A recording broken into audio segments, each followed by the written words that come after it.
Slip দেওয়ার কারণে ভয় পাচ্ছেন? কোনো ভয় আছে? আমাদের মালিককে কোরআনের মাহফিলে যদি কোনো বাধা আসে, এই বাধা ডিঙিয়ে আমরা 24-এর বিপ্লবের মধ্যে অতল গহ্বর পেরিয়ে পার হতে পারি। আল্লাহর কসম, আল্লাহর বিজয় আমাদের সন্নিকটে। কথা কোন ঠিক কিনা? এই জোরে কোন ঠিক কিনা? সবচাইতে বড় জালেম ছিল ফেরাউন। মুসা আলাইহিস সালাম, আল্লাহর পয়গম্বর মুসা আলাইহিস সালাম ফেরাউনকে কখনো ভয় পায় নাই, ফেরাউনের লাল চোখে কখনো ডরায় নাই।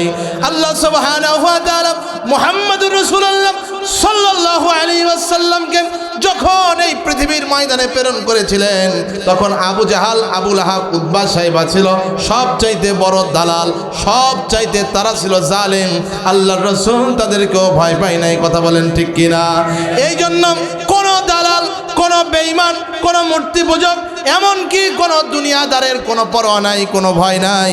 আমরা একমাত্র আল্লাহ তাআলারই গোলাম এবং আল্লাহর কথাগুলোই আল্লাহর কোরআন থেকে বলবো। আল্লাহ সুবহানাহু ওয়া তাআলা সব সময় মাজলুমের পক্ষে। মুসা আলাইহিস সালাম যখন মাজলুম হয়েছিল, আল্লাহ তাআলা তার পক্ষ অবলম্বন করেছিল। ইব্রাহিম আলাইহিস সালাম যখন মাজলুম হয়েছিল, আল্লাহ তাআলা তার পক্ষ অবলম্বন করেছিল।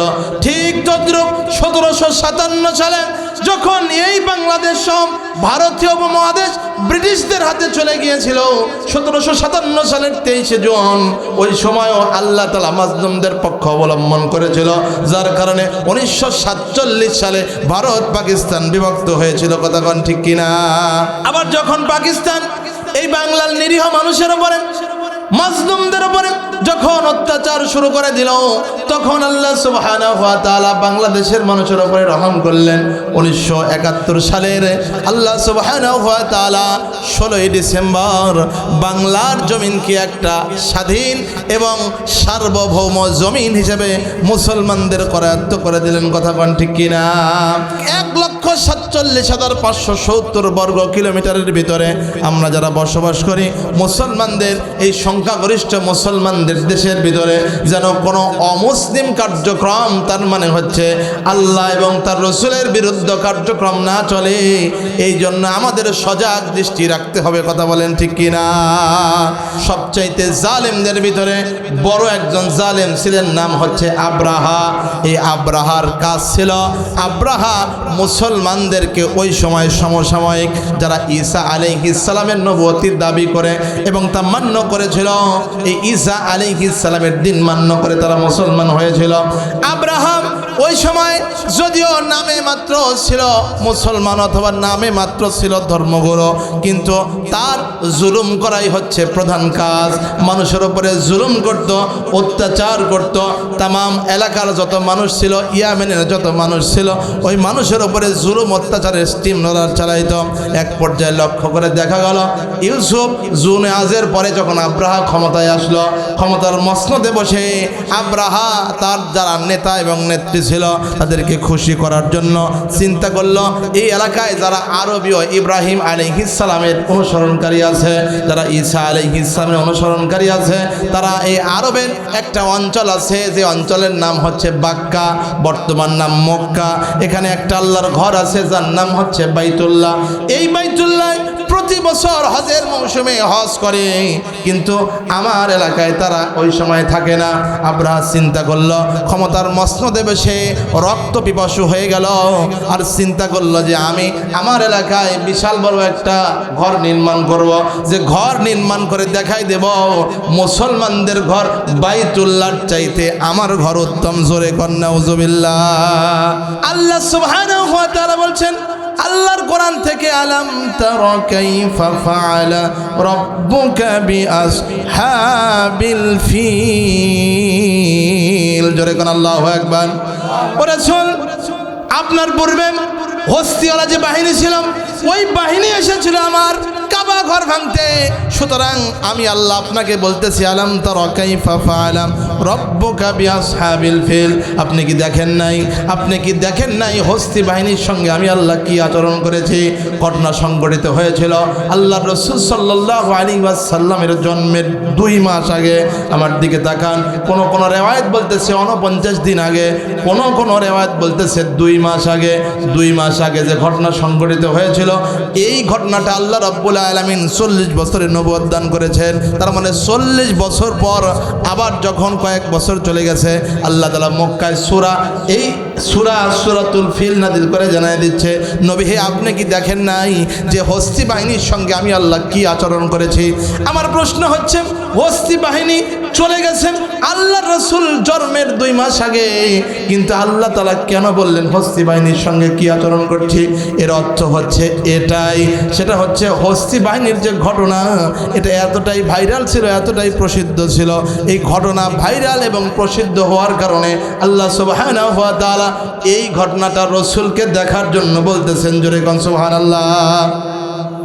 আমাদের আয়েশা বলতেছেন, আসমা বিনতে আবু বকর থেকে বর্ণিত, এই হস্তি বাহিনীর উপরে আল্লাহ তাআলা যে কঙ্কর নিক্ষেপ করেছিলেন, আল্লাহ সুবহানাহু ওয়া তাআলা তাদের উপরে যে আযাব প্রেরণ করেছিলেন মক্কায়, ওই সময়ও আম্মাজান আয়েশা বর্ণনা করতেছেন আসমা বিনতে আবু বকর থেকে রিওয়ায়াত করে যে ওই সময়ে তারা হস্তি বাহিনীর যারা পরিচালক ছিল, হাতিওয়ালার যারা হাতির মাউত ছিল, হাতির যারা পরিচালক ছিল, তারা অন্ধ ল্যাংরা খোরা অবস্থায় 2টা মূর্তির সামনে বসে থাকতো এবং ভিক্ষাবৃত্তি করত।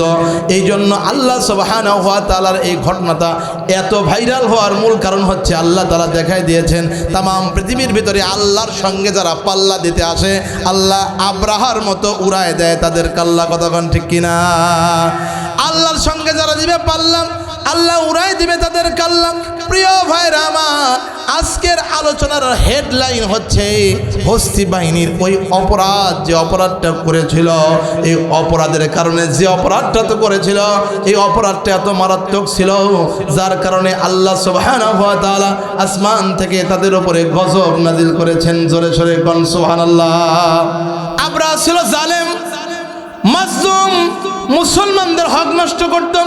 সে চিন্তা করলো ক্ষমতার মসনদে বসে মুসলমানরা মক্কায় গিয়ে হজ করেন, ওই এলাকার ব্যবসা বাণিজ্য সব কিছু প্রসিদ্ধতা লাভ করেছে। সুতরাং মক্কা কেন্দ্রিক যে একটা ব্যবসা বাণিজ্যের স্থান হয়েছে, আমি আব্রাহা ওইটা আমাদের ইয়ামেনের রাজধানী সানায় করতে চাই। তার যে নেতা নেত্রী ছিল সবার সাথে পরামর্শ করে চিন্তা এবং গবেষণা করেন। তার যে বাচ্চা ছিল, বাচ্চা নাজ্জাশীর সঙ্গে চিন্তা এবং গবেষণা করে বলল, আমি এই এলাকায় একটা বিশাল বড় আমি একটা গির্জা নির্মাণ করতে চাই। যেহেতু সে খ্রিস্টান ছিল, খ্রিস্টানদের ধর্মীয় উপাসনার নাম হচ্ছে গির্জা, আমি একটা গির্জা নির্মাণ করতে চাই। এই গির্জায় যত খ্রিস্টান আছে সবাই এসে ইবাদত করবেন, আর মুসলমানদেরকেও এখানে বাধ্য করা হবে। জোরে সোরে কন্যা নাউজুবিল্লাহ। প্রিয় মুসলমান ভাইরা আমার, যেই চিন্তা সেই কাজ। তার ওই ইয়ামেনের রাজধানী সানায় বিশাল বড় একটা গির্জা নির্মাণ করে ফেললাম। গির্জাটা এত বড় ছিল, এক ইতিহাসের ভিতরে এসেছে এই গির্জাটার সর্বোচ্চ যে তালা ছিল, এই তালাকে দেখতে গিয়ে মাথার টুপি পর্যন্ত পড়ে যাইত। বিশাল বড় সুউচ্চ গির্জা ছিল। আর এই গির্জাগুলো প্রশস্ত এবং বড় হওয়ার কারণে, কারুকার্য শোভিত হওয়ার কারণে গির্জার এই এলাকাটা শোভিত করে সুন্দর করে প্রজ্বলিত করেছিল। যাই হোক, যেই চিন্তা সেই কাজ। এবার বাচ্চা আব্রাহা চিন্তা করলো, এত বড় গির্জা বানাইছি, এই গির্জায় মানুষকে আসার জন্য আহ্বান করব, মানুষকে আসার জন্য দাওয়াত দেব। এলান করে দিল, আজ থেকে আর কেউ ওই বাইতুল্লাহ জিয়ারত করতে যাইতে পারবে না। আমি যে গির্জা বানাইছি, এই গির্জায় এসে তোমাদের তাওয়াফ করতে হবে। জোরে সোরে কর নাউজুবিল্লাহ, আরো জোরে কর নাউজুবিল্লাহ। বাংলাদেশেও কিছু ভণ্ড আছে, ওরা কবর দেওয়ার পর বাইতুল্লাহর মতো করে বানায় ওই জায়গায় কবর দেয়, আছে না নাই? এই জোরে করে আছে না নাই? এইরকম ভাবে কবর দেওয়া সুস্পষ্ট হারাম। আল্লাহর ঘরের সঙ্গে সাদৃশ্যতা অবলম্বন করে এইরকম ভাবে মানুষকে কবর দেওয়া যাবে না। কতক্ষণ ঠিক কিনা?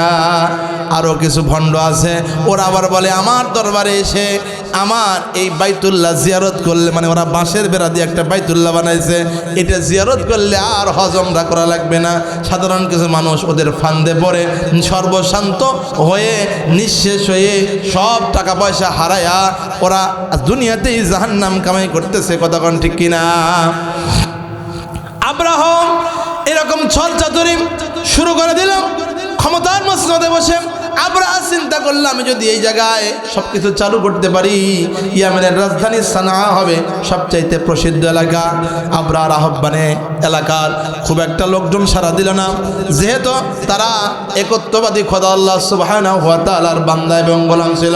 হজের মৌসুম যখন আসলো, বাদশা আব্রাহা কড়াকড়ির সঙ্গে বলে দিল ঠিকই, কিন্তু সবাই ওই গির্জায় আসলো তো আসলোই না, বরং ওই গির্জা ত্যাগ করে আবার বাইতুল্লাহর জন্য আল্লাহ সুবহানাহু ওয়া তাআলার ঘর জিয়ারত করার জন্য তার নিজ দেশ থেকে রওনা দিল। জোরে জোরে কোন সুবহানাল্লাহ, আর জোরে কোন মারহাবা। প্রিয় মুসলমান ভাইরা আমার, এইরকম অবস্থা যখন চলছিল, তখন আব্রাহার কাছে একজন এসে বলল, হে আমাদের রাষ্ট্রপতি, হে আমাদের প্রধান শাসকবৃন্দ, আপনার আহ্বানে সাড়া না দিয়া মুসলমানদের কিছু অংশ গিয়ে মক্কায় আল্লাহর ঘর তাওয়াফ করার জন্য গিয়েছে। তখন চিন্তা করল যে এত বড় দুঃসাহস, আমার কথা শুনলো না, পরের বছর আসার আগেই তাদেরকে আমি সজাগ করে দেব।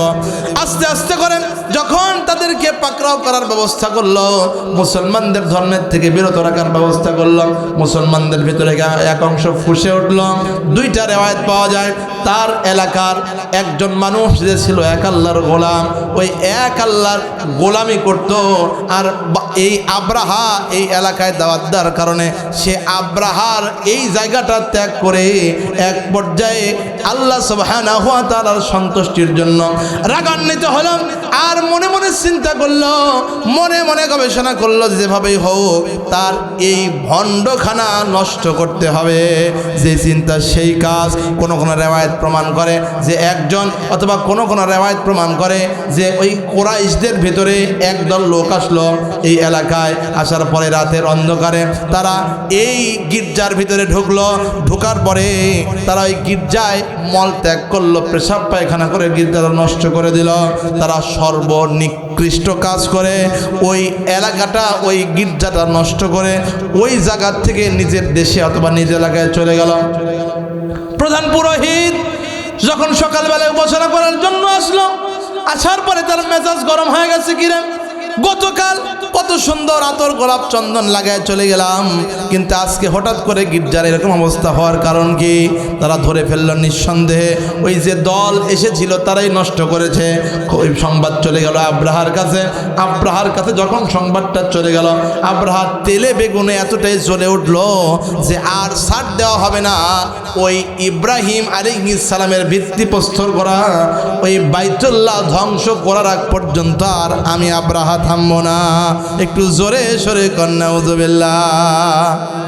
সে কসম করে ফেললাম, যেভাবেই হোক আমি ওই বাইতুল্লাহ ধ্বংস করব, কিন্তু বাইতুল্লাহ হেফাজতের মালিক কে?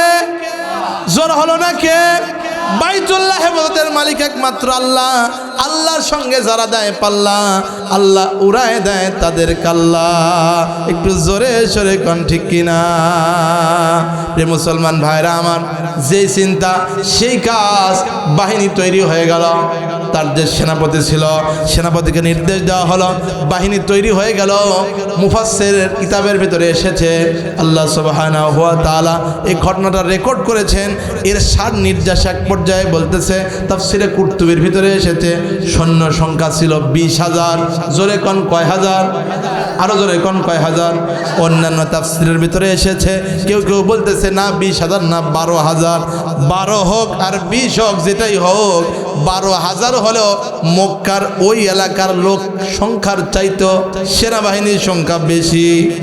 আমার কথা কি বোঝা যায়? মক্কার ওই এলাকায় নাম ছিল বাক্কা। এই বাক্কার যতগুলো মানুষ ছিল ওই সময় 10,000-এর চাইতে কম। যদি 12,000ও আব্রাহার সেনাবাহিনী হয় তাহলে 10,000-এর তুলনায় সেনাবাহিনীর সংখ্যা বেশি, কথা কোন ঠিক কিনা? এই জন্য সেনাবাহিনী এতটাই বড় ছিল। আর এই সেনাবাহিনীর ভিতরে প্রধানতম চমক ছিল হচ্ছে 13টা হাতি। আমার দিকে তাকান, 13টা হাতি। বর্তমানে যেরকম ট্যাঙ্ক অথবা বর্তমানে যেরকম বুলডোজার দিয়ে বড় বড় দালানগুলো ভাঙা হয়, ওই সময় হাতিগুলো দিয়ে ওই এলাকার বড় বড় বিল্ডিং আর দালান ভাঙা হতো। হাতিরা বুলডোজার অথবা হাতিরা এরকমভাবে ট্যাঙ্কের কাজ করত। যেই চিন্তা সেই কাজ। 12 থেকে 20,000 সেনাবাহিনী সাজায়া এই সেনাবাহিনী নিয়ে চলে আসতেছে মক্কার ঘর ধ্বংস করার জন্য। এলাকার যে মানুষগুলো ইসলামের পথচারী ছিল সর্বপ্রথম তারা বাধা হয়ে দাঁড়ালো। জীবন যায় যাক, হাদির মতো শহীদ হব, তবুও ইসলামের এই ক্ষতি সাধন হতে দিব না। একটু জোরে সরে কোন ঠিক কিনা? প্রিয় মুসলমান ভাইরা আমার, যেই চিন্তা সেই কাজ। তারা দাঁড়ায় গেল, আল্লাহ সুবহানাহু ওয়া তাআলার জন্য জীবন দিতে রাজি, কিন্তু আব্রাহার এই বাহিনীকে সামনে আগাইতে দিব না। আল্লাহ সুবহানাহু ওয়া তাআলার পক্ষ অবলম্বন করেন ইমানদাররা দাঁড়ায় গেল। দাঁড়ায় যাওয়ার পর আব্রাহার বৃহৎ বাহিনীর সঙ্গে লড়াই হলো। তারা জীবন দিল কিন্তু পিছপা হলো না। একটু জোরে সরে কোন সুবহানাল্লাহ। প্রিয় ভাইরা আমার, বলেন তো ইসলামের জন্য যদি সময় হয় প্রয়োজনে আমরা কি জীবন দিতে রাজি?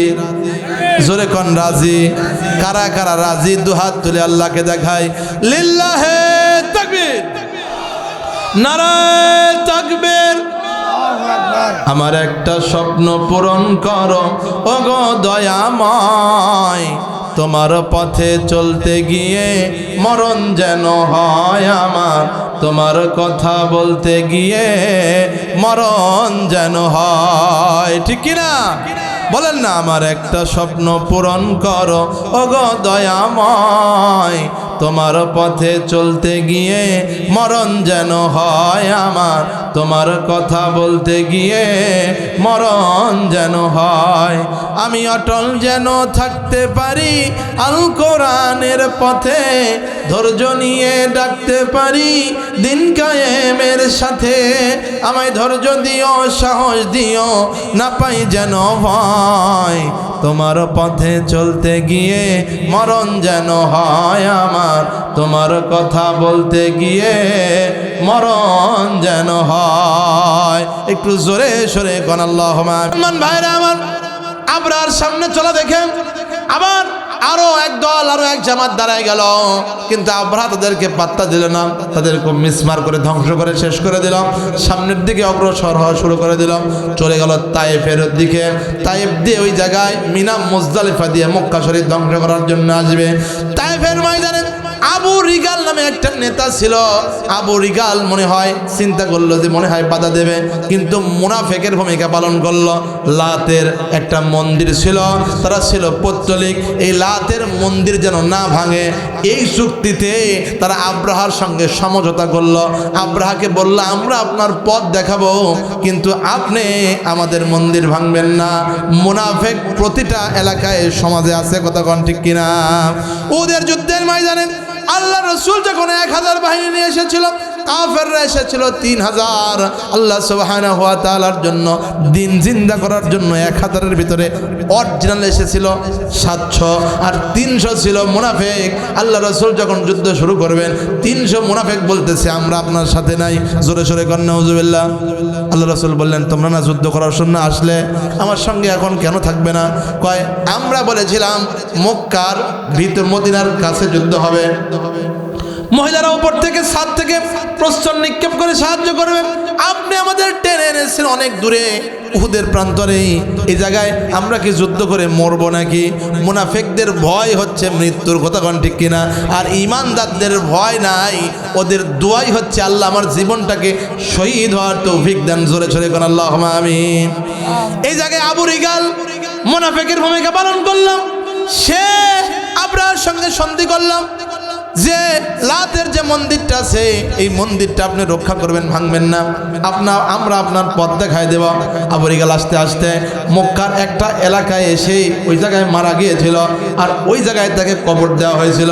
ওই জায়গায় হাজিরা আজও ওই কবরে থুতু নিক্ষেপ করে, কথা কোন ঠিক কিনা? প্রিয় বগুড়াবাসী, আপনারা যারা হজ এবং ওমরা করেছেন, আপনারা অনেকেই হয়তো সেই কবরটা দেখেছেন। আল্লাহ তাআলা কিয়ামত পর্যন্ত তার কবরকে লানতের জায়গা বানাইছে। ওই জায়গাও মানুষরা হাজিরা প্রস্তর নিক্ষেপ করে, কঙ্কর নিক্ষেপ করে, থুতু নিক্ষেপ করে। জোরে জোরে কোন সুবহানাল্লাহ। প্রিয় মুসলমান ভাইরা আমার, বাহিনী চলতে চলতে যখন তাইফ পার হয়ে চলে আসলো, মিনা মুজদালিফার এলাকাটা একটু অপেক্ষাকৃত সমতল ভূমি ছিল। ওই জায়গায় উট, বকরি, গরু এবং ঘোড়াগুলো চারণ করা হতো। ওই জায়গায় আব্দুল মুত্তালিবের 200 উটের একটা বহর চলতেছিল। এই আব্রাহার 12,000 সৈন্যের বাহিনীটা এসেছিল, সংখ্যায় তো কম না, খাওয়া দাওয়া তো লাগবে। ওরা যেখানে যাচ্ছিল সেখানে চুরি করত, ছিনতাই করত, লুটতরাজ করত। আজকে 24-এর বড় বাংলাদেশে চুরি ছিনতাই হয় কিনা, কতক্ষণ হয় কিনা? আমরা রাত্রে চলি, আমরা ভালো জানি। ওরা হুজুরদেরও ছাড় দেয় না, কতক্ষণ ঠিক কিনা? প্রিয় মুসলমান ভাইরা আমার, এই চুরি ছিনতাই যদি বাংলার জমিন থেকে বন্ধ করতে চান, কোরআনের আইন ছাড়া কোনো উপায় নাই, কতক্ষণ ঠিক কিনা? কোরআন দিয়ে যদি আপনি বিচার না করেন, সারা জীবন চিন্তা করে চুরি ছিনতাই বন্ধ হবে না। একটু আস্তে কোন ঠিক, আরো ধরে কোন ঠিক। আল্লাহর কোরআন দিয়ে বিচার না করে 1971 দেশ স্বাধীন করছে। দেশ স্বাধীন করে 72 সালে একটা সংবিধান লিখছে, চুরি করলে 2 বছর জেল। বুঝেননি? আমাদের এলাকায় গতকালকে আমাদের এলাকায় সেনাবাহিনী 5 থেকে 7 জন যুবক, ইয়াং 17, 18, 20 বছর বয়স, ওদেরকে হাতে নাতে ধরছে। পটপট করে যখন 3-4টে বাড়ি মারছে, বলতেছে স্যার সব সত্য কথা বলতেছি। কি সত্য কথা? কয় স্যার আমরা। কয় তোরা কি করিস? কয় আমরা স্যার লুটতরাজ করি। এটা কি? মানে সেনাবাহিনী দেখার সাথে সাথে অস্ত্রটা ফেলে দিছে। সেনাবাহিনীর একজন পাইছে, পাই বলছে স্যার এটা তো অস্ত্র। আবার 4-5টা বাড়ি। আর সেনাবাহিনী যখন ধরে, 4 দিক থেকে বন্দুক তাক করা থাকে, কতক্ষণ? এই জোরে কোন ঠিক কিনা? ভয়ে বলতেছে স্যার সত্য কথা বলতেছি, সত্য কথা বল। তোরা কি করিস? আমরা ডাকাতি করি। কয়টা ডাকাতি করছো? কয় আমরা 13টা ভ্যান ডাকাতি করছি আর 10টা মোটরসাইকেল। আর কি করিস? কই আমরা ওই এলাকার যারা পুকুর চাষ করে ওদের কানে কানে কই চাঁদা 2 লাখ টাকা আমাকে দিয়ে আসিস। না দিলে কয় না দিলে পরের দিন পুকুরে বিষ দেই। ওরা ভয়ের সাথে টাকা দিয়ে দেয়। কিরকম বাটপার চিন্তা করছেন? এরকম বাটপার আছে না নাই? এই জোরে কোন আছে না নাই? এই বাটপারদের বিচার করতে হবে কোরআন দিয়ে। জোরে কোন কি দিয়ে? প্রিয় বগুড়াবাসী, যদি একজনের চুরি করার অপরাধে কোরআনুল কারীমের বিচার বাস্তবায়ন করে হাতটা কেটে দেওয়া হতো, আল্লাহর কসম করে বলি, আর এলাকার যত মিডিয়া আছে সব মিডিয়ায় দেখানো হতো যে চুরি করার জন্য হাত কেটে দেওয়া হয়েছে, তাহলে আর কোনো চোর চুরি করতে সাহস পাইতো না, কথা কোন ঠিক কিনা? কিন্তু তা না করে ওরা 72-এর সংবিধান বানাইছে। চুরি করলে 2 বছর জেল, ডাকাতি করলে 5 বছর জেল। ওরা নেতার পিছ পিছ ঘুরে, আবার নির্বাচনের সময় নেতাকে একটু সহযোগিতাও করে, কারণ চুরির যেন বিল পাস থাকে, কথা কোন ঠিক কিনা? জোরে জোরে কোন ঠিক কিনা? এখন ওরা 2 বছর কেন? নেতা ফোন দেয়, কাকে ধরছে? সেটা আমার লোক। কয় তার অস্ত্র সহকারে ধরছি। কয় অস্ত্র সহকারে ছেড়ে দে। আছে না নাই? কতক্ষণ আছে না নাই? এখন যে লোক ওর বিরুদ্ধে মামলা করেছিল 2 দিন পর জেল থেকে এসে ওকে আবার মার্ডার করে, কথা কোন ঠিক কিনা? নচেত যদি আগে গরু চুরি করতো, এখন বাড়ির সব কিছু চুরি করে নিয়ে যায়, কথা কোন ঠিক কিনা? এই জন্য কোরআনের আইন বাস্তবায়ন ছাড়া এর কোনো উপায় নাই। যাই হোক, আব্রাহার ওই দল 200 উটের সেই বহরগুলো নিয়ে চলে গেল, চুরি করে নিয়ে চলে গেল। এক পর্যায়ে আব্রাহার দল যখন আসতেছিল, আস্তে আস্তে অনেক দূর পর্যন্ত আগায় চলে আসলো। আব্দুল মুত্তালিব সংবাদ পেয়ে গেল, একজন বলতেছে যে আপনার 200 উট নিয়ে গেছে। একজন এসে খবর দিল আব্রাহার 12,000-এর একটা বাহিনী আসতেছে। এই বাহিনী এই মক্কার যে ঘরটা আছে, ঘরটা ধ্বংস করবে। জোরে কর নাউজুবিল্লাহ, আরো জোরে কর নাউজুবিল্লাহ। আব্দুল মুত্তালিব চিন্তা করলাম, উনি হচ্ছে মক্কার লিডার, উনি হচ্ছে এই ঘরের সভাপতি, উনি হচ্ছে মুতাল্লি, সুতরাং ওনারই তো সব কাজ করতে হবে। চিন্তা করলো কি করা যায়। সবাই মিলে একটা দল হলো।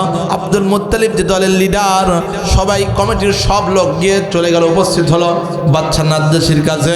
গিয়ে বলতেছে, বাদশা নাজ্জাশী মশাই, আমাদের পক্ষ থেকে আপনাকে একটু কথা বলার জন্য এসেছি। এলাকার লোকজন বলে দিল যে ইনি হচ্ছে আব্দুল মুত্তালিব, মক্কার লিডার, আপনার সঙ্গে কথা বলতে চায়। আব্দুল মুত্তালিবকে দেখে ওই বাচ্চা আব্দুল মুত্তালিবকে দেখে আব্রাহা থতবত লেগে গেল। জোরে সরে কোন সুবহানাল্লাহ। আল্লাহ রসুলের দাদা, জোরে কোন মারহাবা। চেহারার ভিতরে এত সুশ্রী ভাব, সে আর হাতির পিঠে বসে থাকতে পারলো না। সে যে সিংহাসনে বসতো, ওই সিংহাসন ছেড়ে আব্দুল মুত্তালিবের সম্মানে নিচে নেমে আসলো। জোরে সরে কোন সুবহানাল্লাহ। দুজনে কথোপকথন হচ্ছে। কেন এসেছেন? আমরা মক্কার ঘর ধ্বংস করার জন্য এসেছি। আল্লাহ রসুলের দাদা বলতেছে, আমরা আমাদের এলাকার 1/3 ফসল আপনাকে খেরাত হিসেবে দিব, আপনাকে হাদিয়া দিব, আপনি চলে যান, প্রতি বছর পাবেন, মেহেরবানি করে আমাদের ঘর ধ্বংস করবেন না। কিন্তু ক্ষমতার দাপটে আর অহংকারে সে এতটাই অন্ধ হয়ে গিয়েছিল যে আল্লাহর ঘর পর্যন্ত ধ্বংসের পরোয়া করে না। আব্দুল মুত্তালিবকে স্পষ্ট বলে দিলাম, আমরা ধ্বংস করবই, যদি আপনারা বাধা দেন তাহলে আপনাদের সঙ্গে আগে যুদ্ধ হবে, আপনাদের মিসমার করে দেব, তোমাদের মিসমার করে দেব। আর যদি বাধা না দাও তাহলে আমরা মক্কার ঘর ধ্বংস করে চলে যাব। আব্দুল মুত্তালিব বারবার বোঝানোর পরেও যখন সে বোঝে না, এক পর্যায়ে আব্দুল মুত্তালিব বলল, ঠিক আছে, তাহলে আমার যে 200 উট এনেছে আপনার লোকজনেরা, এই 200 উট আমাকে ফিরায় দেন। জোরে সরে কোন সুবহানাল্লাহ। আব্দুল মুত্তালিবের কথা শুনে আব্রাহা বাদশা আরো রাগান্বিত হয়ে গেল। এতক্ষণ পর্যন্ত আমি আপনাকে সম্মান করতেছিলাম, হয়তো মনে করেছিলাম যেভাবে হোক মক্কাকে বাঁচাবেন, কিন্তু আপনি আপনার উটের চিন্তায় আছেন। বাদশা আব্রাহার এই প্রশ্নের জবাবে আব্দুল মুত্তালিব বলতেছে, আমি হচ্ছে উটের মালিক, আর বাইতুল্লাহর একজন মালিক আছে, তিনি কে? জোরে বলেন কে? আল্লাহ বাইতুল্লাহর মালিক। সুতরাং আমার 200 উট আমাকে ফেরত দেন। আর বাইতুল্লাহর যিনি মালিক আছেন, ওই আল্লাহ তাআলাই বাইতুল্লাহ রক্ষা করার জন্য যথেষ্ট। জোরে কোন সুবহানাল্লাহ। বাচ্চা আব্রাহা আর রাগান্বিত হয়ে গিয়ে একজনকে নির্দেশ দিল, 200 উট ফেরত দাও এই মিসকিনদের। তাকে 200 উট ফেরত দেওয়া হলো। আর ঘোষণা করলো, তোমার সেই আল্লাহ এই ঘরকে রক্ষা করতে পারবে না। জোরে কোন নাউজুবিল্লাহ। প্রিয় বগুড়াবাসী, আপনারা বলেন তো পারবে কিনা? জোরে সরে কোন পারবে কিনা? এই আওয়াজ দিয়ে কি ইসলামের পতাকা আসবে ভাই? আওয়াজ দিতে হবে জোরে সরে, কথা কোন ঠিক কিনা? আমাদের মালিককে কোনো ভয় আছে নাকি? তোমার দিলে রাখো আল্লাহরই ভয়, আসবে না কোনো দিন কোনো পরাজয়, ঠিক কিনা? তোমার দিলে রাখো আল্লাহরই ভয়, আসবে না কোনো দিন কোনো পরাজয়, আসবে না কোনো দিন কোনো পরাজয়। লিল্লাহি তাকবীর। প্রিয় মুসলমান ভাইরা আমার, আব্দুল মুত্তালিবের আল্লাহর প্রতি পূর্ণ আস্থা এবং বিশ্বাস ছিল। আব্দুল মুত্তালিব চিন্তা করলো, রব আল্লাহ আছেন। ওখান থেকে উনি তখন মলিন মুখে ফিরে আসলো মক্কার কাছে। এসে মক্কার এই চৌকাঠ ধরে বলতেছে, হে মক্কার মালিক আল্লাহ, আমরা ব্যর্থ হয়ে গেলাম তাকে বোঝাইতে, সে তো বুঝি মানে না। আল্লাহ তুমি একমাত্র রব, আমরা তোমারই ইবাদত করি এবং তোমার কাছে সাহায্য চাই। আল্লাহ মেহেরবানি করে তুমি আব্রাহার এই ধ্বংস থেকে ঘরকে রক্ষা করো। জোরে জোরে কোন সুবহানাল্লাহ। আব্দুল মুত্তালিব এত পূর্ণ মনোযোগের সাথে, যদিও ওই সময় মূর্তি পূজা মুশরিকদের দাপট ছিল, তারপরেও আব্দুল মুত্তালিব ওই সময় একমাত্র আল্লাহর কাছেই তাদের সাথী আর সঙ্গীদের নিয়ে দোয়া করেছিল। আর দোয়া করে চোখের পানি ফেলেছিল, গায়ের লোমগুলো খারাপ হয়ে গিয়েছিল। আব্দুল মুত্তালিব দোয়ার শেষে বলল, নিঃসন্দেহে আমার রব আল্লাহ তার ঘরকে রক্ষা করবেন। জোরে সোরে কোন সুবহানাল্লাহ। বাদশা আব্রাহার বাহিনী যখন ওই এলাকায় চলে আসলো, আসার পরে ওই এলাকার যে পথচারী ছিল, ওই পথচারী একটু ভালো মানুষ ছিল, কিন্তু বাধ্য হয়ে জানের ভয়ে সে রাস্তা দেখাইতেছিল। যখন নির্ধারিত এলাকায় চলে আসলো, তখন ওই পথচারী এই বড় যে হাতি ছিল 13টার ভিতরে প্রধান হাতি সামনে চলতেছিল, তার মাথায় আস্তে করে থাপা দিল, কানের কাছে মুখ নিয়ে বলতেছে, হাতিরে যেখান থেকে এসেছিস সেখানে ফিরে যা, কারণ তুই এখন আসিস আল্লাহ তাআলা নির্ধারিত সীমানার ভিতরে। জোরে সোরে কোন সুবহানাল্লাহ। যদি তুই সসম্মানে ওই জায়গায় ফিরে যাস তোর কোনো ক্ষতি হবে না, আর যদি ফিরে না যাস তোর কোনো উপায় থাকবে না। এই কথাটা বলে ওখান থেকে সে দ্রুত বেগে ভেগে চলে গেল। দেখা গেল হাতিটা পরের মুহূর্তে আর সামনের দিকে এক কদম আগায় না, দোপাস করে বসে পড়ল, এক কদম সামনের দিকে আগায় না। হাতির যে পরিচালক ছিল মাউদ বারবার হাতিকে তার লোহার অংশ দ্বারা ঠোকা দেয়, তার মাথায় যখন গরম শেক দেওয়া হয় তারপরও হাতি লড়ে না। কিন্তু ইয়েমেনের রাজধানী সানার দিকে মুখ করে দিলে হাতি দ্রুত বেগে নড়ে। জোরে জোরে কোন সুবহানাল্লাহ। হাতির কন্ট্রোলার জোরে কোন কে? ডান দিকে যায়, বাম দিকে যায়, কিন্তু সামনে যায় না, এক কদম সামনে আগায় না। আল্লাহ সুবহানাহু ওয়া তাআলার হুকুমে হাতি নির্ধারিত জায়গায় দাঁড়ায় গেছে, বসে গেছে। আল্লাহ সুবহানাহু ওয়া তাআলার কুদরত শুরু হয়ে গেছে। এদিকে হাতিকে বারবার যখন আঘাত করা হচ্ছে হাতি আর নড়ে না। আল্লাহ সুবহানাহু ওয়া তাআলা সমুদ্রের ওই এলাকা থেকে এক ঝাঁক পাখি পাঠিয়ে দিয়েছেন। জোরে সোরে কোন সুবহানাল্লাহ।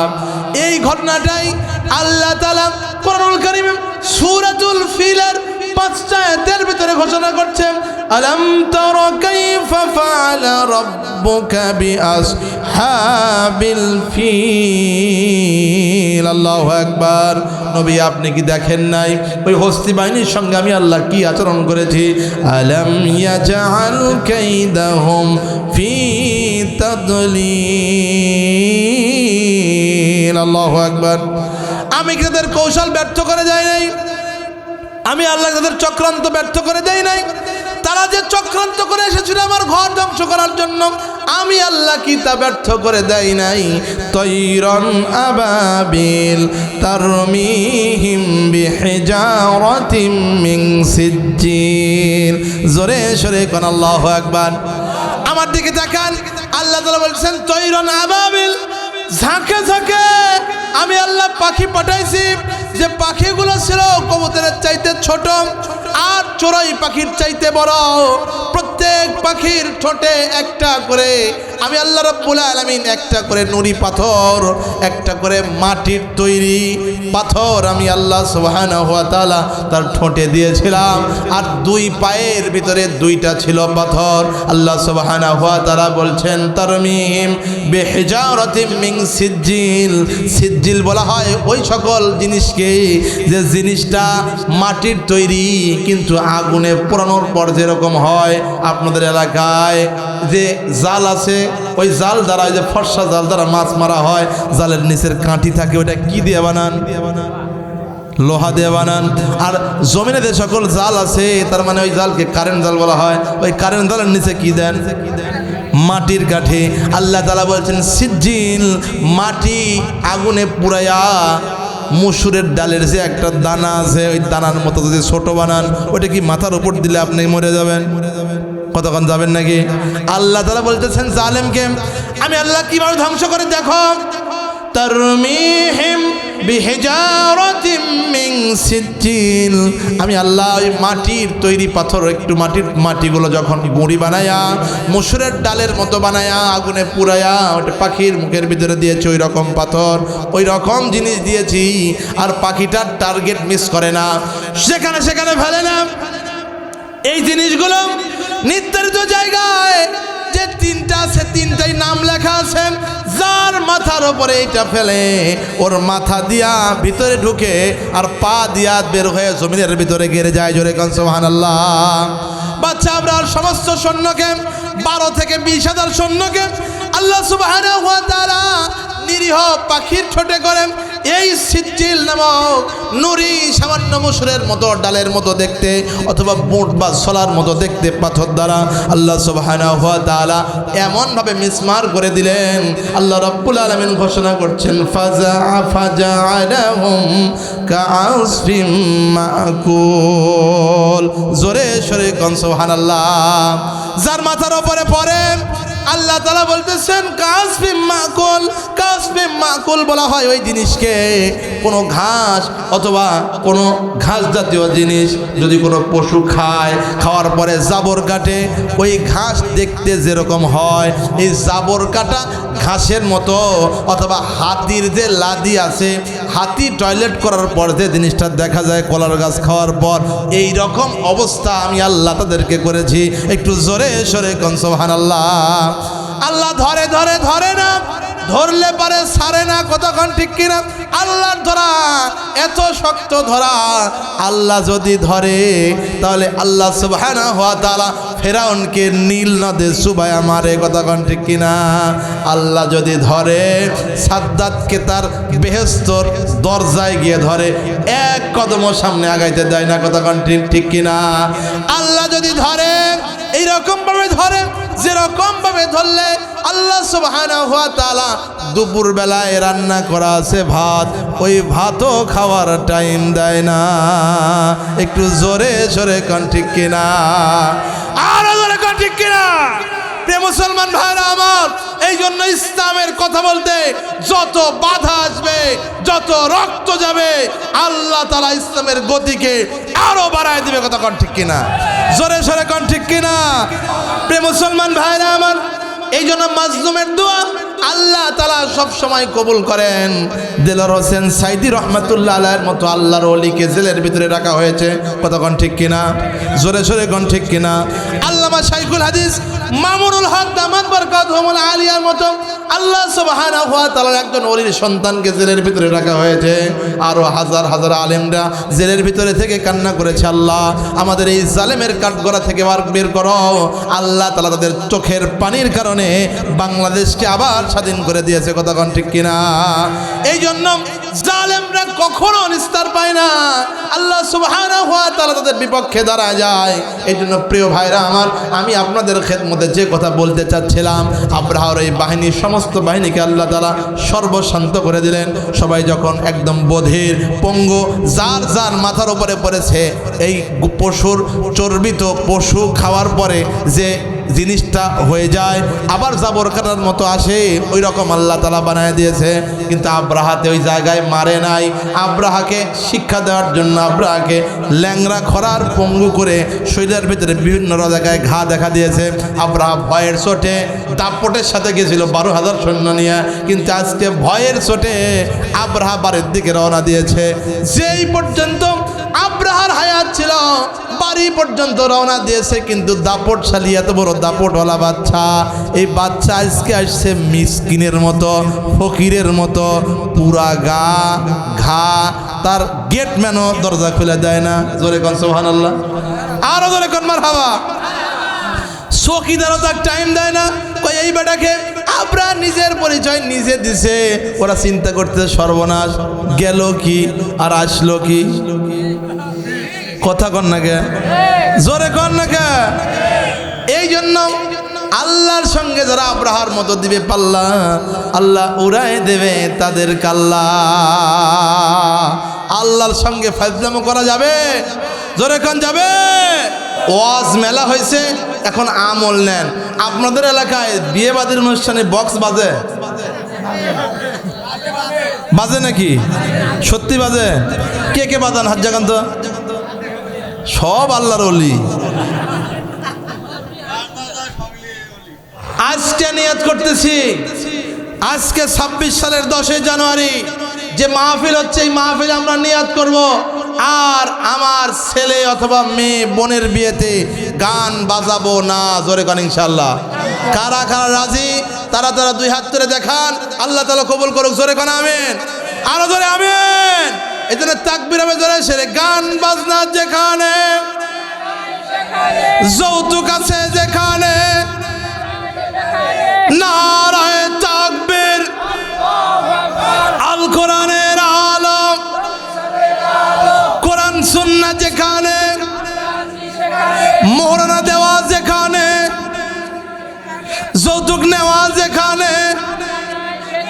দুই নাম্বার কথা, গান বাজনা করব না, যৌতুকও নিব না।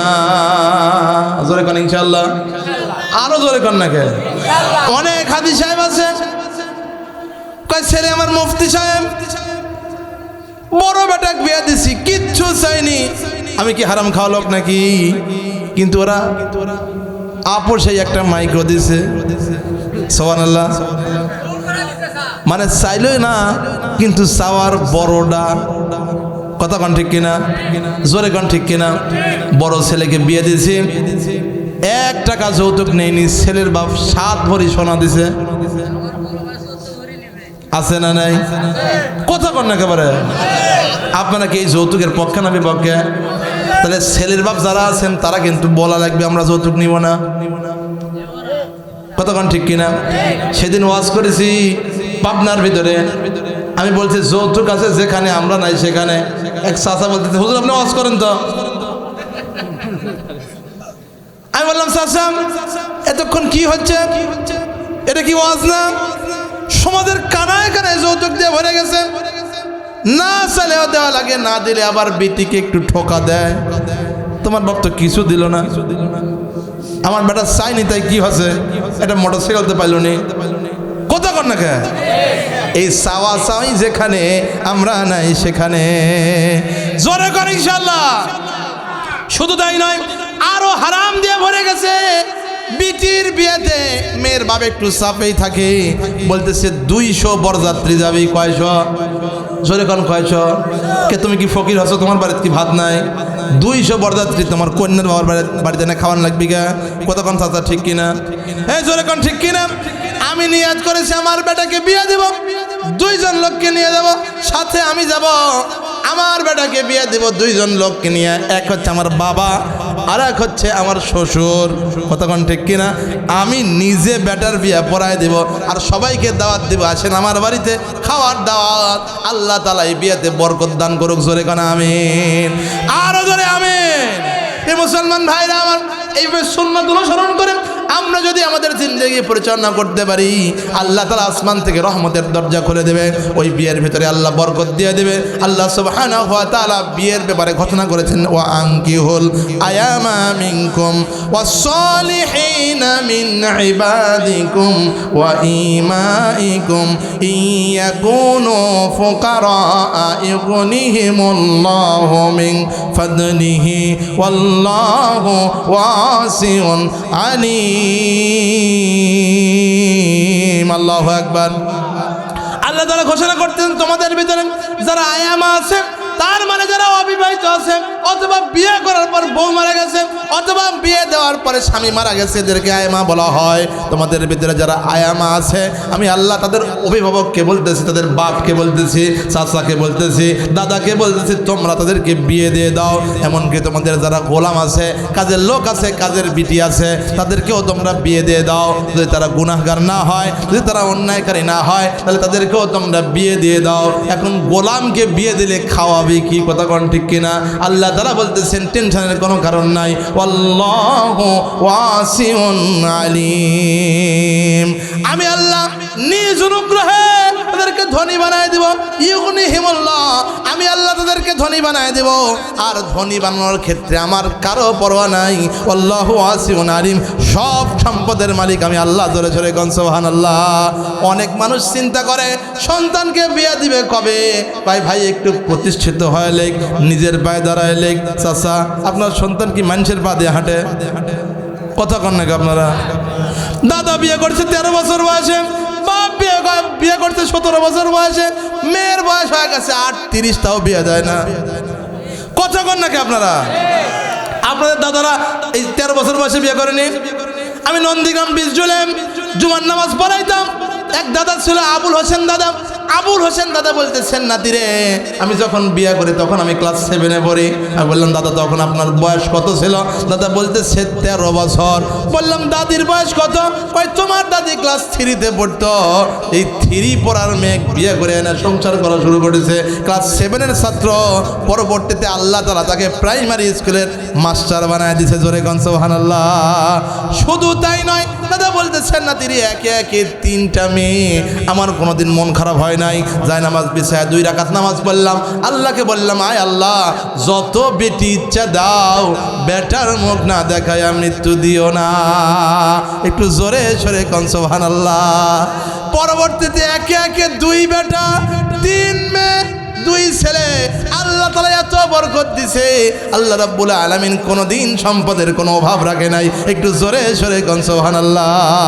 এই জন্য বিয়ে আছে যেখানে বরকত দিবেন সেখানে। কতক্ষণ ঠিক কিনা? স্লোগান দিবেন জোরে সরে। বিয়ে আছে যেখানে, যৌতুক আছে যেখানে। মিছিলও করতে পারেন না আপনারা, একটু জোরে সরে কন্ত। এই নির্বাচন আসতেছে সামনের 26 সালে নির্বাচন আসতেছে, এই 12ই ফেব্রুয়ারি, কতক্ষণ ঠিক কিনা? এই নির্বাচনে একটু সাঙ্গা আপনারা একটু তাকবীর দেন। বিয়ে আছে যেখানে, ভাই করছে আমরা আছি সেখানে, কথা তো ঠিক।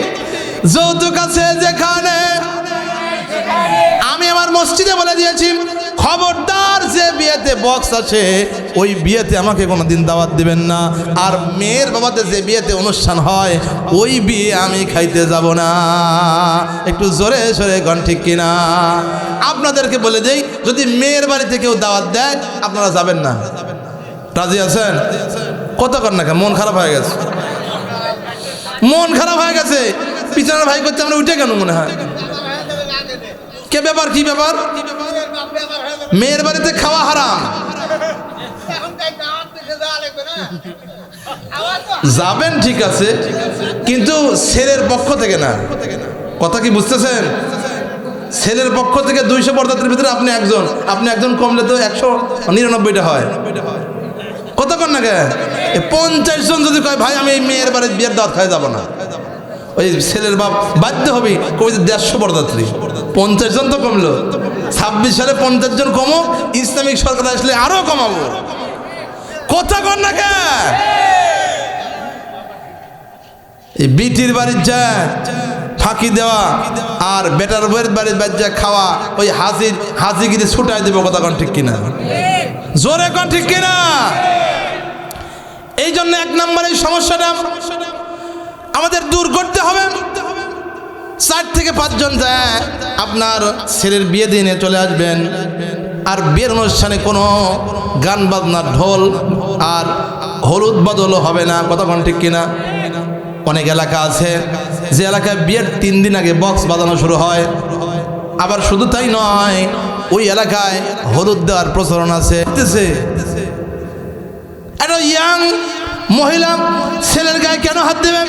আবার মেয়ের দুলাভাই কেন মেয়ের গায়ে হাত দিবে? খবরদার, এই প্রচলন যেখানে আছে আমরা নাই সেখানে। ভাইরা আমার, এই হারাম যদি আমরা বর্জন করতে না পারি তাহলে ভালো সন্তান আশা করা যায় না।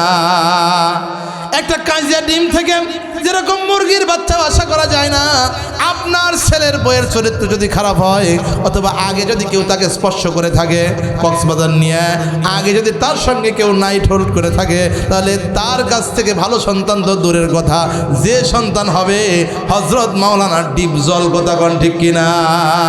যদি ডিপ জল না হয় মিশা সওদাগর হবি। কথা কন ঠিক কিনা? আর মহিলাদের নাম তো নিলামই না, হাজার হাজার মহিলারা চরিত্র নষ্ট করে এখন টিকটকে ব্যস্ত। আমার মনে হয় বিয়ার সময় ওই বিয়াটাই হয়েছে হারাম তরিকায়। কথা কন ঠিক কিনা? প্রিয় মুসলমান ভাইরা আমার, এই সকল অপসংস্কৃতির বিরুদ্ধে যদি আমরা রুখে না দাঁড়াই, আমরা যদি না বলি, কে বলবে?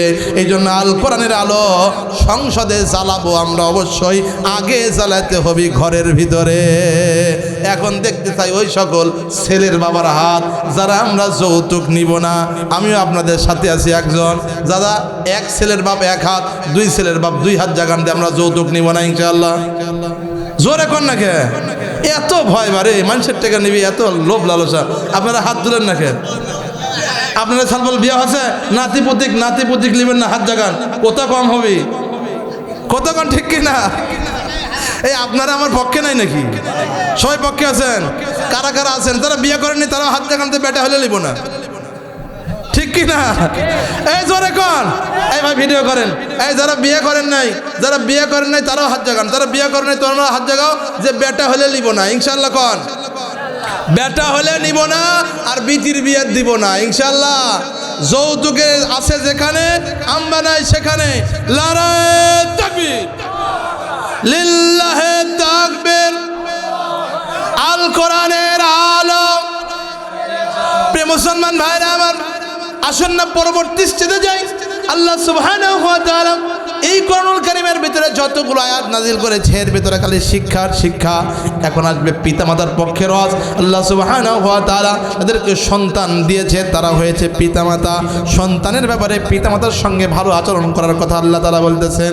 আল্লাহ সুবহানাহু ওয়া তাআলা পবিত্র কোরআনুল কারীমের ভিতরে ঘোষণা করছেন, ওয়াকাদা রাব্বুকা আল্লা তা'বুদু ইল্লা ইয়্যাহু ওয়া বিল ওয়ালিদাইনি ইহসানা ইম্মা ইয়াবলুগান্না ইনদাকাল কিবারা আহাদুহুমা আও কিলাহুমা ফালা তাকুল লাহুমা উফফিন ওয়া লা তানহারহুমা ওয়া কুল লাহুমা কওলান কারীমা ওয়াখফিদ লাহুমা জানাহাদ যুল্লি মিনার রাহমা ওয়া কুর রাব্বিরহামহুমা কামা রব্বায়ানি সগীরা। জোরে সরে কোন আল্লাহু আকবার। আমার দিকে তাকান, যে সকল ছেলেরা বিয়ে করেছেন তাদের জন্য আল্লাহ তাআলা কোরআনুল কারীমে আয়াত নাযিল করেছেন। তার মানে হচ্ছে আল্লাহ তাআলা আমরা প্রত্যেকেই কোনো না কোনো পিতার ওয়ারস থেকে, মায়ের গর্ভ থেকে হয়েছি।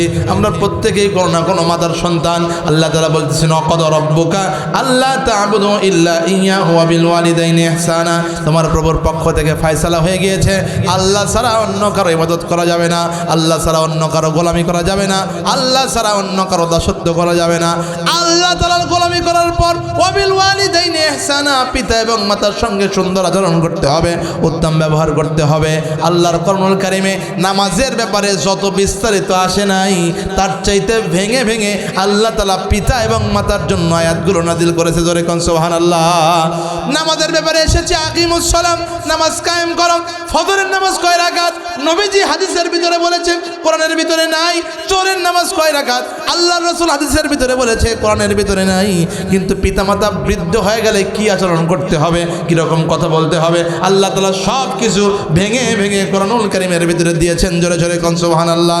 আল্লাহ তাআলা ঘোষণা করতেছেন যে ওয়া বিল ওয়ালিদাইনি ইহসানা, তোমার পক্ষ থেকে, আমি আল্লাহর পক্ষ থেকে ফয়সালা হয়ে গিয়েছে, আল্লাহর ইবাদতের পর পিতা এবং মাতার সঙ্গে ইহসান করবে, সর্বোত্তম আচরণ করবে। জোরে জোরে কোন সুবহানাল্লাহ। অনেকের পিতা এবং মাতা বৃদ্ধ হয়ে যায় কিনা? কতক্ষণ যায় কিনা? অনেক লোককে আমি দেখেছি, ওরা পিতা এবং মাতাকে বুড়া বুড়ি কয় ডাকে। আছে না নাই? কথা কর নাকি আপনারা? কয় বুড়া মরেও না, ঘাটাও ছাড়ে না, বুড়ি মরেও না, ঘাটাও ছাড়ে না। আছে না নাই? ওই বুড়া আর বুড়ি ছাড়া তোর কথা বলার শক্তি হতো না। কথা কোন ঠিক কিনা? আল্লাহ তাআলা বলতেছেন, সাবধান, ইম্মা ইয়াবলুগান্না ইনদাকাল কিবারা আহাদুহুমা আও কিলাহুমা ফালা তাকুল লাহুমা উফফিন ওয়া লা তানহারহুমা ওয়া কুল লাহুমা কওলান কারীমা। তাদের দুইজন অথবা একজন যদি বৃদ্ধ অবস্থায় উপনীত হয়, আর দুইজন অথবা একজনকে যদি তুমি এই অবস্থায় পাও, তারা যেরকম আচরণ করুক না কেন, উফফিন ওয়া লা তানহারহুমা, খবরদার খবরদার তাদের সঙ্গে উহ শব্দটা উচ্চারণ করা যাবে না। গালি দেওয়া তো দূরের কথা, তাদের আচরণে উহ শব্দটা উচ্চারণ করা যাবে না। আল্লাহর রাসূলের হাদিস থেকে যা পাওয়া যায়, যদি সর্ব ছোট শব্দ এটা বিরক্তির না হতো, আরো কোনো শব্দ ছোট থাকতো যা দ্বারা বিরক্তি প্রকাশ পায়, সেই শব্দটাও হযরতে আলী বলেন আল্লাহ তাআলা এখানে রেকর্ড করে দিতেন যেন ওই শব্দটাও না বলে। সারা পৃথিবীর সব মানুষের ভিতরে বিরক্তির সবচাইতে ছোট শব্দ হচ্ছে উ, তারপরে কোরা মেজাজ, তারপরে গালি, তারপরে আরো খারাপ কিছু আছে না নাই? সবচাইতে ছোট হচ্ছে উ। আল্লাহ তাআলা বলছেন ছোট শব্দই বলা যাবে না, তাহলে বড়টার তো ধারের কাছেও যাওয়া যাবে না। কথা কোন ঠিক কিনা? শুধু তাই নয়, ওয়ালা তানহারহুমা, আর তাদেরকে ধমক দিবে না, ওয়া কুল লাহুমা কওলান কারীমা, আর তাদের জন্য সবচাইতে নরম নরম, সবচাইতে বিনয় প্রকাশ করে এরকম ভদ্র ভাষায় ভালো ভালো কথা বলবে। এমপির সামনে যেরকম বলে, মাননীয় এমপি মহোদয়, আমাদের এলাকায় আপনার পদধ্বনিতে আমরা ধন্য বলি কিনা একটা রাস্তার জন্যে, তাও দিবি 3 ট্রাম পর, কথা কর না কে? ভারত থেকে আসে আবার ক্ষমতায় হলে তারপরে কেন দিবি, বুঝতেছেন কথা? সেই জন্যে মানে মুখে ফেনা উঠে যায় সার সার বলতে বলতে। আর আল্লাহ করছে বাপের সাথে খারাপ কথা বলবো, আমি জান্নাত থেকে তো জাহান্নামে দেবো, কথা কর না কে? ওই রাস্তার জন্য যে বিনয় অবলম্বন করতেছ, আর যদি পিতা এবং মাতাকে একটু অসন্তুষ্ট করো, আমি আল্লাহ তাআলা তোমাকে জান্নাত থেকে মাহরুম করব, কথা কোন ঠিক কিনা? প্রিয় মুসলমান ভাইরা আমার, এই জন্য আল্লাহ তাআলা বলতেছে উফি ওয়ালা তানহারহুমা ওয়া কুল লাহুমা কওলান কারীমা, নরম নরম ভাষায় কথা বলো।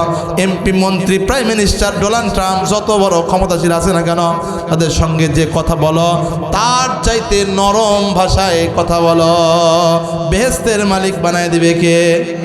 জোরে বলেন কে? এই আল্লাহ তাআলার হুকুম আমরা কি মানতে পারবো? এই জন্য যারা একাধিক ভাই আছেন অথবা একাধিক বোন আছেন, একাধিক ভাইয়ের ভিতরে অনেক সময় পিতা এবং মাতাকে ভাগ করে দেওয়া হয়। বড় ভাই 1 মাস, ছোট ভাই 1 মাস, মেজো ভাই 1 মাস, সেজো ভাই 1 মাস, 4 মাস পর আবার বড় ভাই, আছে না নাই? কতক্ষণ আছে না নাই? এই সকল ভাইদেরকে বলি, ভাই আপনি যদি আল্লাহর জন্য আপনার পিতার দায়িত্ব অথবা মাতার দায়িত্ব একা নেন, যে আল্লাহ আমাকে যতদিন বাঁচায় রাখছে, আমাকে যতদিন আল্লাহ তাআলা সামর্থ্য দিয়েছে, পিতা এবং মাতাকে ভাই আমি একাই ভাত দিব, তোমরা একটু আমাকে অনুমতি দাও। আপনার যদি এটা অন্তরের কথা হয়, আল্লাহর কসম করে বলি আল্লাহ তাআলা আপনার রিজিকে বরকত দিবেন। জোরে সরে কোন সুবহানাল্লাহ, আরো জোরে কোন মারহাবা।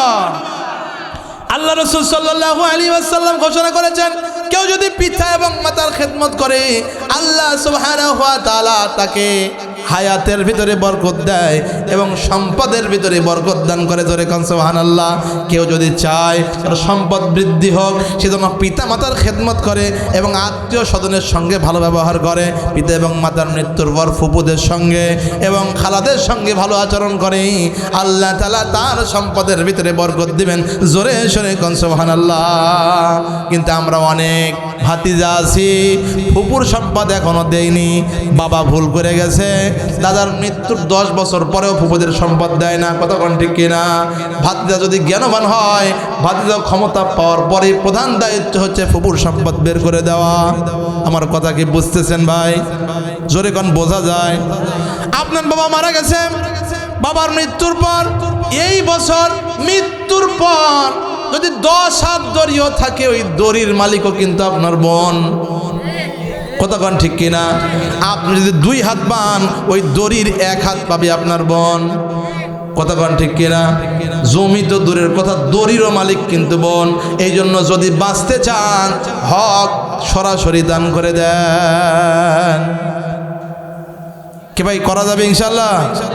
এই জোরে কোন ইনশাল্লাহ। আমরা বোনদের হক নষ্ট করব না। আল্লাহ আমাদের মাফ করে দেন, আমাদের জান্নাত দেন। জোরে কোন আল্লাহুম্মা আমিন। 10 বছর হয়ে গেছে, বোনদের সম্পত্তি 1 বিঘার মালিক, 10 বছরে বের করে দেয়নি। 10 বছর ভাই খাচ্ছে, বোন বলতেছে ভাই আমি তো গরিব মানুষ, আমাকে একটু বের করে দাও। এবার ভাই বলতেছে কিরে বাবা সেই দিন মারা গেল, তুই এখনই সম্পত্তির ভাগ চাস, আছে না নাই? ওই ভাই 10 বছর খাচ্ছে, ওই ভাইয়ের 10 বছরই হারাম খাওয়ার গুনাহ। যদি এই অবস্থায় মারা যায়, কিয়ামতের ময়দানে সব ধান আগে বোনকে দিয়ে তারপরে জান্নাতে যাওয়া। যদি না দিতে পারে ধান, তাহলে 1 টাকার বিনিময়ে 7,000 সব ট্রান্সফার। কথা কি বোঝা যায়? আপনাদের এলাকায় 1 বিঘা জমির লিজ কত, মানে খায়া শোধ কত? খাই খালাসি 15,000। তাহলে 1 বছর খাইছেন, 15,000 টাকা দেওয়া লাগবে বোনে। মরার পর টাকা উঠি পাবেন। চাচা মরার পর কি টাকা দিবি আপনার? তাহলে সম্পত্তি দেওয়া লাগবে না লাগবে না? কবে দিবেন? মোড়ার আগে না দাঁত বলে নগদ আজকেই বের করে দেবো ইনশাল্লাহ। জালসার থেকে যাই ফোন করবেন, সকিনা বোন আমার ভুল ভাঙছে, আমি তোমার যে 1 বিঘা সম্পত্তি কালই দিব। হাইকোর্ট করে নিতে কয় না, ওর হাইকোর্টের বাঙ্গু ফাটাবি মরে দেখুক কথা কন না কে। প্রিয় মুসলমান ভাইরা আমার, শুধু হাসি তামাশার খোরাক দিচ্ছি না, এগুলো হচ্ছে সমাজের বাস্তবতা। আবার অনেক চাচা আছে, শ্বশুর তার মেয়ের হক নষ্ট করছে, চাচাও এত শক্ত হচ্ছে, চাচাও হার্ড লাইনে গেছে যে যদি তোর বাবা সম্পত্তি না দেয় তোকে কিন্তু আসমানে পৌঁছায় ছাড়বো, আছে না নাই? কথা কন না কে আপনি এত করা হচ্ছেন একেবারে। শ্বশুরের জমি ছাড়া আপনার 24 বছর 40 বছর 60-70 বছর চললো, আর এই 2 বছর চলবে না? কথা কন না কে? শ্বশুর যদি অমানুষ হয় আপনি কি অমানুষ হবেন? আল্লাহ হেফাজত করুক, জোরে কোন আমিন। আপনার বইয়ের তো কোনো দোষ নাই, তবে কিছু কিছু গিন্নির দোষ আছে, ওরা ভাইয়ের পক্ষে মৃত্যু পর্যন্ত থাকে। কথা কন না কে? মানে মরিয়া গেলেও তা ভাইয়ের পক্ষে, স্বামীর পক্ষে আসতেই চায় না। স্বামী যদি 1 গ্লাস পানি দেওয়া তো রকে ঢাইলিয়ে খাও, কি ঠিক কি না? এই সকল স্ত্রীর জন্য আল্লাহ সুবহানাহু ওয়া তাআলা বলতেছেন, স্ত্রীরা এমন অবস্থায় মারা গেলে তোমার স্বামী তোমার উপরে সন্তুষ্ট না, আল্লাহর জান্নাতের মালিক হবা না। এই জন্য স্ত্রীদের জন্য প্রধানতম দায়িত্ব, আল্লাহ রাসূল সাল্লাল্লাহু আলাইহি ওয়াসাল্লাম বলেছেন 4টি আমল করবেন, আল্লাহ তাআলা 8টা জান্নাতের মালিক বানায় দেবে। 1 নম্বর আমল হচ্ছে 5 ওয়াক্ত নামাজ, 2 নম্বর রমজান মাসের রোজা, 3 নম্বর ফরজ পর্দা, 4 নম্বর স্বামীর সন্তুষ্টি অর্জন। আমার দিকে তাকান, একটা উট গিয়ে আল্লাহ রাসূল সাল্লাল্লাহু আলাইহি ওয়াসাল্লামের সামনে গিয়ে সিজদা করে দিয়েছে। নবীজি সাল্লাল্লাহু আলাইহি ওয়াসাল্লামের পাশে বসা ছিল আল্লাহ রাসূলের সাহাবারা বলতেছে, ইয়া রাসূলুল্লাহ, উট আপনাকে সিজদা করেছে, আর আমরা কেন আপনাকে সিজদা করতে পারবো না? আল্লাহ রাসূল বলেন, সাহাবারা, উট আমাকে সিজদা করেছে এটা দেখা যাচ্ছে 2 চোখে, কিন্তু আমার কাছে এসে উট একমাত্র আল্লাহকেই সিজদা করেছে। জোরে জোরে কোন সুবহানাল্লাহ। আমি যদি দুনিয়াতে কোনো মানুষকে আল্লাহ ছাড়া অন্য কাউকে সিজদা করার কথা বলতাম, তাহলে আমি বলতাম স্ত্রীরা যেন তার স্বামীকে সিজদা করে। যদিও আল্লাহ ছাড়া অন্য কাউকে সিজদা করতে আমি বলিনি, এই জন্যে সিজদা করা যাবে না, কিন্তু যদি বলতাম তাহলে বলতাম স্ত্রীরা যেন স্বামীকে সিজদা করে। হাদিস থেকে কি বোঝা যায়? স্বামীর গুরুত্ব কম না বেশি? জোরে কোন কম না বেশি? ও প্রিয় বোনেরা, আপনারা কি জানেন এই পৌষ মাসের শীতের দিনে 1 বিঘা জমির আইল কাটা ঠিক করা কত কঠিন কাজ? স্বাভাবিকভাবেই বাতাসেই বের হওয়া যায় না। আবার ওই লোকটা কত কষ্ট করে আপনার জন্য, এই 16 বছরের যুবকটা আজকে অল্প বয়সে চুল পেয়ে গেছে, দাড়ি পেয়ে গেছে, কত কষ্ট করে আপনার খেদমত করতেছে। আপনি সেই স্বামীকে সম্মান করবেন। আল্লাহ তাআলা আমাদেরকে তৌফিক দান করুক, জোরে সরে করে আল্লাহ আমিন। এই জন্য স্ত্রীদের দায়িত্ব হচ্ছে বাজার থেকে যখন তার স্বামী আসলো, দৌড়ায় গিয়ে দরজার কাছে গিয়ে খুলে দিবেন, আর দরজার কাছে গিয়ে আগে সর্বপ্রথম বাজারের ব্যাগটা হাতে নিবে, হাতে নিয়ে বাসার ভিতরে আসবে। আসার পরে যে রকম আনুক না কেন বলবে, বাহ কি সুন্দর পটল, কতক্ষণ ঠিক কিনা, কি সুন্দর বেগুন, আল্লাহ তোমার হায়াতের ভিতরে বরকত দান করুক, তুমি আসো জন্য বাজারের ব্যাগটা এই জায়গায় আসলো, আল্লাহ তাআলা তোমাকে নেক হায়াত দারাজ করুক, কতক্ষণ ঠিক কিনা। একটা পাখা নিয়ে শীতকালে বাতাস করার দরকার নাই, গরমের সময় একটু বাতাস, জোরে কোন ঠিক কিনা। এরপরে খেদমত করবে, এরপরে খানা উঠাই দেবে। যদি কোনো সমস্যা হয় এই সমস্যার কথা রাত্রে ঘুমানোর সময় বলবে, কতক্ষণ ঠিক কিনা। ওই সময় যদি বলে তুমি এটা আনো নাই, এটা আনতে বলেছিলাম, মেজাজ খারাপ, মন খারাপ হয়ে যাবে, তখন কথা কাটাকাটি হবে, জোরে কোন ঠিক কিনা। এই জন্যে এই স্বামী স্ত্রীর বন্ধন হচ্ছে জান্নাতি বন্ধন। আল্লাহ তাআলা আমাদেরকে জান্নাত কামাই করার তৌফিক দান করুক, জোরে কোন আল্লাহুম্মা আমিন। আমি তো অনেকগুলাই বললাম, এবার আপনারা বলেন আপনাদের এলাকায় আর কি সমস্যা আছে? সুদ আছে নাকি? আছে? কে কে সুদ খান? হাত জাগান তো। একজনও নাই, সব আল্লাহর ওলি। এই দুনিয়ায় হাত আলোক করে, এই দুনিয়ায় অল্প হয়তো হাজার খানিক লোক আছে, এর ভেতরে হাত জায়গায় সাহস পাচ্ছেন না। কিয়ামতের ময়দানে কিভাবে আপনি আল্লাহর সামনে দাঁড়াবেন? আল্লাহ রাসূল বলতেছেন, যে ব্যক্তি 1 দিরহাম সুদ খাইল, তার সর্বনিকৃষ্ট জেনা হচ্ছে আপন মায়ের সঙ্গে জেনা করা। জেনা এমনিতেই অপরাধ, তারপরেও যদি সেটা মায়ের সঙ্গে হয় মারাত্মক অপরাধ। আল্লাহ রাসূল সাল্লাল্লাহু আলাইহি সাল্লাম বলছেন, সবচাইতে নিম্ন গুনাহ হচ্ছে আপন মায়ের সঙ্গে জেনার সমতুল্য। জোরে কর নাউযুবিল্লাহ। সবচাইতে শক্ত গুনাহ হচ্ছে আল্লাহ ও তার রাসূলের সঙ্গে যুদ্ধ করা।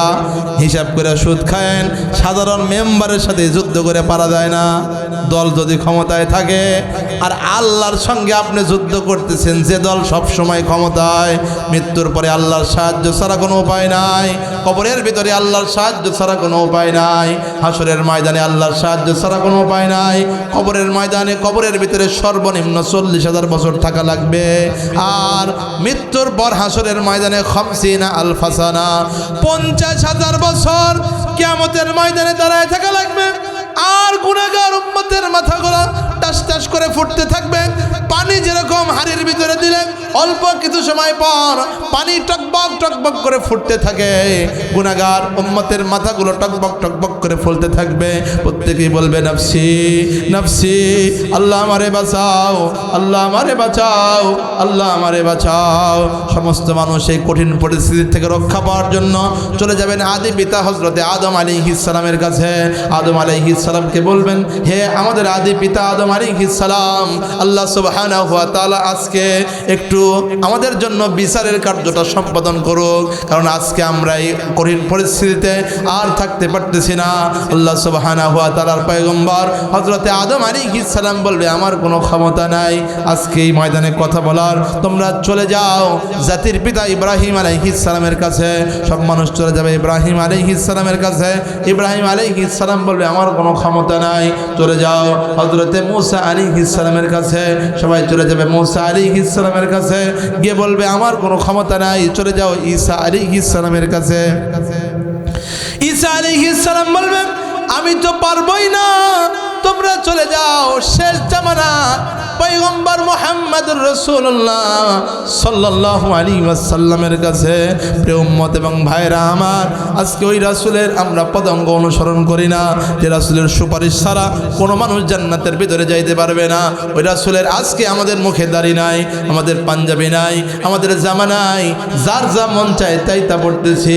আসুন না ওই রাসূলের পদাঙ্গ অনুসরণ করি, সুন্নাত অনুযায়ী জীবন গড়ি। আল্লাহ আমাদের সে তৌফিক দান করুক। জোরে সরে কোন আল্লাহুম্মা আমিন। ওই কঠিন পরিস্থিতিতে মুহাম্মদ সাল্লাল্লাহু আলাইহি ওয়াসাল্লামের কাছে গিয়ে উম্মতেরা বলবে, ইয়া রাসূলুল্লাহ, ইয়া হাবিবাল্লাহ, ও রাসূল, আজকে আপনার ছাড়া আমাদের বাঁচানোর আর কেউ নাই।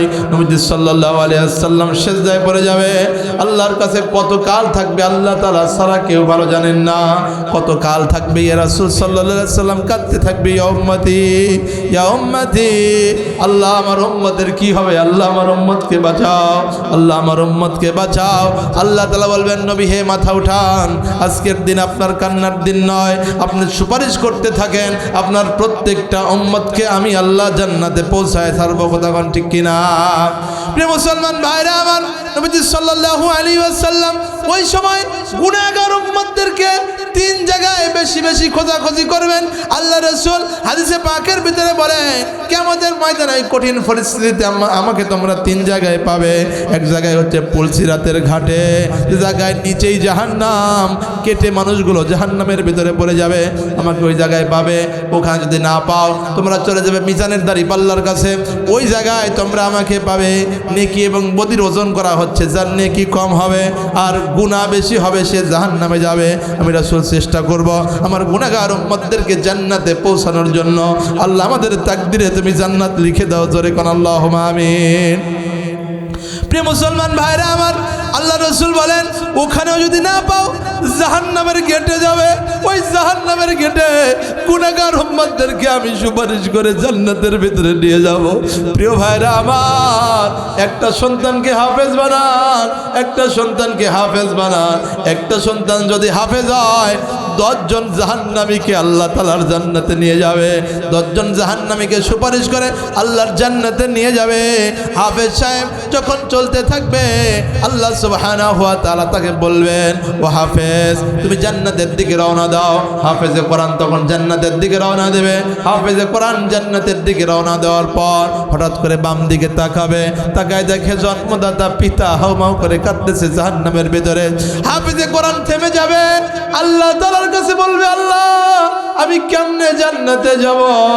আজকে আমার আব্বা জাহান্নামের আগুনের ভিতরে পড়তেছে। আল্লাহ তাআলা বলবে, হাফেজে কোরআন তুমি কি চাও?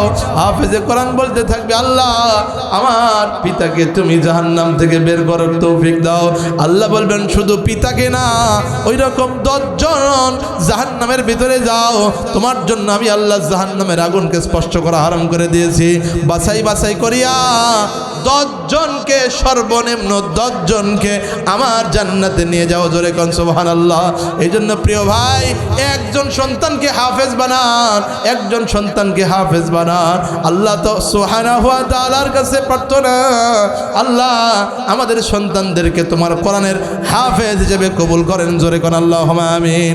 সন্তানকে যদি হাফেজ বানানোর তৌফিক না হয়, বড় হয়ে গেছে, বিয়ে দিয়ে দিয়েছি, এখনো আমার হায়াত আছে, ওসিয়ত করে যান বেটারে, আল্লাহ তাআলা তোমাকে 4টা বেটা দিছে, তার মানে আমার 4টা নাতি হয়েছে, 4 বেটার 4টা ছেলে হয়েছে। আমার তো ইচ্ছা ছিল তোমাকে করতে পারি নাই, কিন্তু আমার বড্ড ইচ্ছা আমার নাতিরা হাফেজ হবে, কিয়ামতের ময়দানে তাদের সুপারিশে আমি জান্নাতে যাব।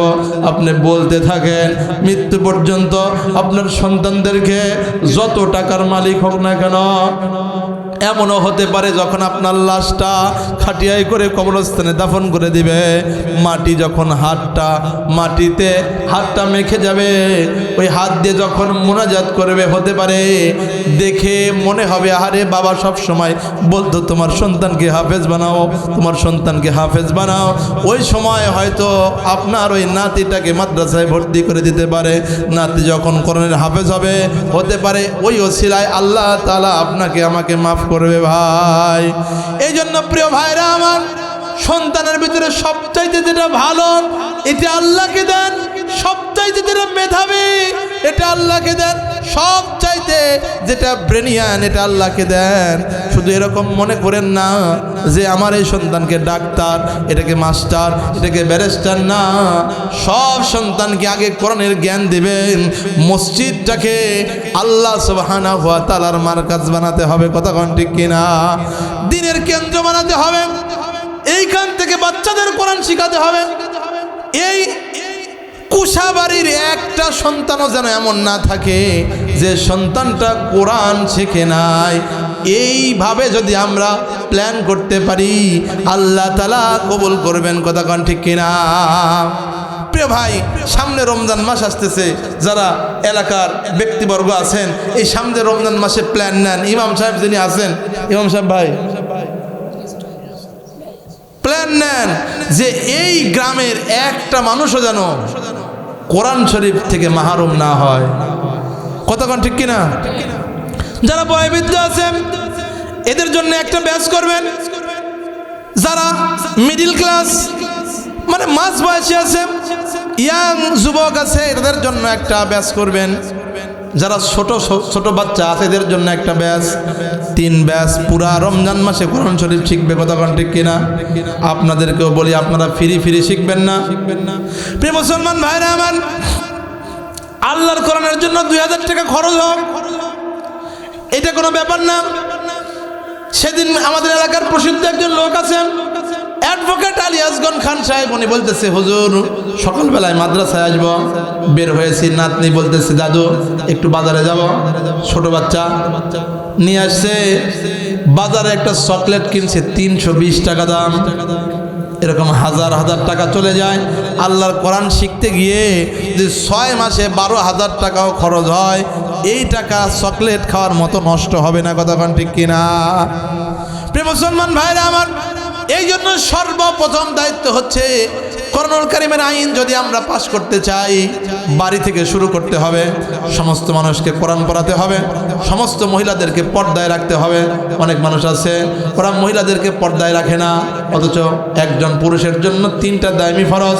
1 নাম্বার ফরজ সদা সর্বদা ঈমানের হালতে থাকা, 2 নাম্বার ফরজ নাভি থেকে হাঁটু পর্যন্ত ঢেকে রাখা, 3 নাম্বার ফরজ অধীনস্থ মহিলাদের পর্দায় রাখা। কথা কোন ঠিক কিনা? অধীনস্থ মহিলাদের যে ব্যক্তি পর্দায় রাখে না, এই ব্যক্তির মতো নাই এই ব্যক্তির মতো আল্লাহ সুবহানাহু ওয়া তাআলা এই ব্যক্তির জন্য আল্লাহর জান্নাত হারাম করেছেন। জোরে জোরে কর নাউযুবিল্লাহ। সালাসাতুন ক্বাদ হারামাল্লাহু আলাইহিমুল জান্নাহ মুদমিনুল খামার ওয়াল আক্কু ওয়াদ দায়ুস। 3 ব্যক্তির জন্য আল্লাহর জান্নাত হারাম। এক ব্যক্তি হচ্ছে মুদমিনুল খামার, যারা সদা সর্বদা মদ পান করে, ওয়াল আক্কু যারা মদ পান করে, ওয়াদ দায়ুস যারা ওয়াল আক্কু পিতামাতার যারা নাফরমানি করে, ওয়াদ দায়ুস যারা অধীনস্থ মহিলাদের বেপরদায় চালায়। আছে না নাই? কতক্ষণ আছে না নাই? আমরা হুজুর মানুষ, হাতা দেখা যায় না। কিছু মহিলা শীতকালেও ওদের হাতা কেন, ওদের গলা পেট পিঠ দেখা যায় কিনা? কতক্ষণ যায় কিনা? এই জন্য ওই সকল স্ত্রীর যারা স্বামী, এদেরকে বলা হয় দায়ুস, তারা কিন্তু জাহান্নামে যাবে, জান্নাত তাদের জন্য হারাম। জোরে জোরে কর নাউযুবিল্লাহ। এই জন্য আমরা সবাই জান্নাতে যাইতে চাই। কতক্ষণ ঠিক কিনা? এই গভীর রজনীতে আল্লাহর কাছে দোয়া করবো, আল্লাহ আমাদেরকে জান্নাত দান করেন। জোরে জোরে করেন আল্লাহুম্মা আমিন। জান্নাত পাওয়ার খুব সহজ একটা রাস্তা, শেষ রাত্রে আল্লাহর সঙ্গে সম্পর্ক করা। আল্লাহ সুবহানাহু ওয়া তাআলা কিয়ামতের ময়দানে মানুষদেরকে ডাকবেন ফেরেশতার মাধ্যমে, মানুষ উঠবে কলিল, সংখ্যায় খুব কম। আল্লাহ তাআলা জন্য তারা শেষ রাত্রে 2 রাকাত নামাজ পড়ে আল্লাহর কাছে দোয়া করেছে। আল্লাহ বলবে, যাও আজকে বিনা হিসেবে আমি আল্লাহ জান্নাত দিয়ে দিলাম। জোরে জোরে কোন আমিন।